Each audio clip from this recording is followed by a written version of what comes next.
আমরা অনেক সময় মনে করি সব কিছু আমাদের হাতেই আছে, যা চাইবো তাই করব, কারোর কথা শোনার দরকার নেই। কিন্তু সত্যি কি তাই? নাকি আমাদের অজান্তেই কেউ একজন নীরবে আমাদের পথ বদলে দেন? আজকের এই গল্পটা এমন একজন ছেলের, যে ঈশ্বরে বিশ্বাস করত না, কিন্তু মাত্র 5 মিনিট সময় তার পুরো জীবনটাই পাল্টে দিয়েছিল। বাবা মায়ের একমাত্র ছেলে ঋষি, দুই বোনের পর জন্ম হয়েছিল বলে ছোটবেলা থেকেই সে ছিল সবার আদরের। মনের দিক থেকে ঋষি খারাপ মানুষ নয়, কিন্তু সে ছিল ভীষণ অহংকারী, আর ঈশ্বরের প্রতি তার একেবারেই বিশ্বাস ছিল না। বাড়িতে মা, বাবা, দিদি সকলেই কৃষ্ণ ভক্ত। গোপালকে না খাইয়ে মা মুখে খাবার তোলেন না। প্রতিদিন সন্ধ্যায় তাদের বাড়িতে হরিনাম কীর্তন হয়, কিন্তু এসব দেখে ঋষির বিরক্তি লাগে। সে প্রায়ই বলে, এই গান শুনে কি আনন্দ পাও তোমরা? এর চেয়ে কত ভালো ভালো আধুনিক গান আছে, সেগুলো শুনতে পারো না? তবুও পরিবারের কেউ তাকে জোর করেনি, ভালোবাসা দিয়েই বড় করে তুলেছে। একদিন ঋষি নিজের গাড়ি নিয়ে বেরিয়েছে বন্ধুদের সাথে আড্ডা দেওয়ার জন্য। আর ক্লাবে একটি বিশেষ পার্টি আছে, তাই খোশ মেজাজে সেখানে যাচ্ছে, নিজেই গাড়ি ড্রাইভ করে, গান চালিয়ে মনের ফুর্তিতে ক্লাবে যাচ্ছিল। হঠাৎ রাস্তায় তার গাড়ির সামনে একজন পুস্তক বিক্রেতা এসে দাঁড়ালো। অন্যান্য বইয়ের সঙ্গে তার হাতে ছিল ভগবদ গীতা। সেই পুস্তক বিক্রেতা শান্ত গলায় তাকে বললেন, বাবা, তোমার নাম কি? এই মাসটি খুব পবিত্র মাস।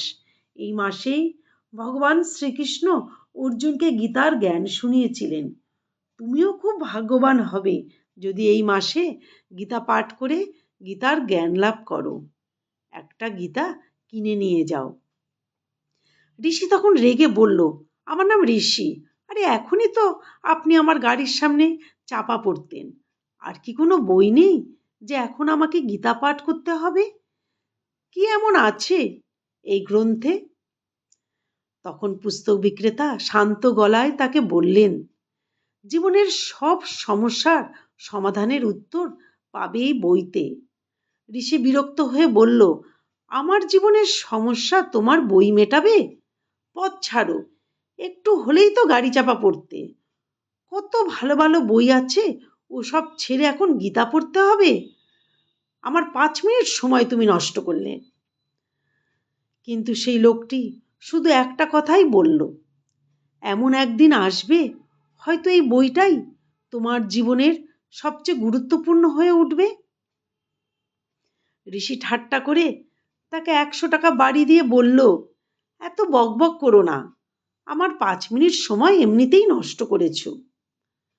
তখন পুস্তক বিক্রেতা মৃদু হেসে বললেন, কে বলতে পারে এই 5 মিনিটের দেরি হয়তো তোমার আজ বড় বিপদ থেকে বাঁচাবে। তখন ঋষি বিদ্রূপের হাসি হেসে গাড়ি চালিয়ে চলে গেল। কিছু দূর যাওয়ার পর হঠাৎ তার ফোন বেজে উঠল, দিদির ফোন। ফোন ধরতেই দিদি কাঁদতে কাঁদতে বলল, ভাই তুই কোথায়? এই 5 মিনিট আগেই ফ্লাইওভার ব্রিজটা ভেঙে পড়েছে, অনেক মানুষ ওই ব্রিজের নিচে চাপা পড়ে মারা গেছে। এই কথা শুনে ঋষি মুহূর্তে স্তব্ধ হয়ে গেল। গা দিয়ে তার ঠান্ডা ঘাম ঝরতে লাগলো। ওই রাস্তা দিয়েই তো সে যাচ্ছিল, আর একটু আগে হলেই তার কানে শুধু বাজছিল সেই কথাটা, এই 5 মিনিট হয়তো তোমার প্রাণ বাঁচিয়েছে। ঋষির চোখ দিয়ে অবিরাম জল পড়তে লাগলো। সে গাড়িতে পড়ে থাকা গীতার বইটা দিকে তাকালো এবং সেটি বুকে জড়িয়ে ধরল, মাথায় ছুঁয়ে প্রণাম করল।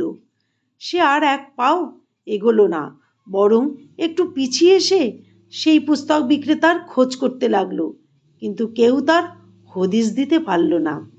কারণ ঈশ্বর সবসময় সামনে এসে দাঁড়ান না, কখনো তিনি মানুষের রূপে নীরবে আমাদের পথ বদলে দেন। এই গল্প থেকে আমরা শিখতে পারি যে অহংকার মানুষকে অন্ধ করে দেয়। ঈশ্বরের উপর বিশ্বাস না থাকলেও তিনি আমাদের সবসময় রক্ষা করেন। কাউকে তুচ্ছ করবেন না। কে জানে আজ যাকে আপনি অবহেলা করছেন সেই হয়তো একদিন আপনার জীবন বাঁচাবে। প্রতিটি জীবের মধ্যেই আছে ঈশ্বরের বাস। দুঃখী মানুষের পাশে থাকুন, কারণ প্রতিটি জীবের মধ্যেই ঈশ্বর আছেন। আর বিশ্বাস রাখুন, উপরওয়ালা সব দেখেন। ঠিক সময় তিনি কারো মাধ্যমে আমাদের সাহায্যের হাত বাড়িয়ে দেন। বিষয়টি ভালো লাগলে লাইক ও সাবস্ক্রাইব করবেন। কমেন্টে লিখুন হরে কৃষ্ণ। ধন্যবাদ। নমস্কার।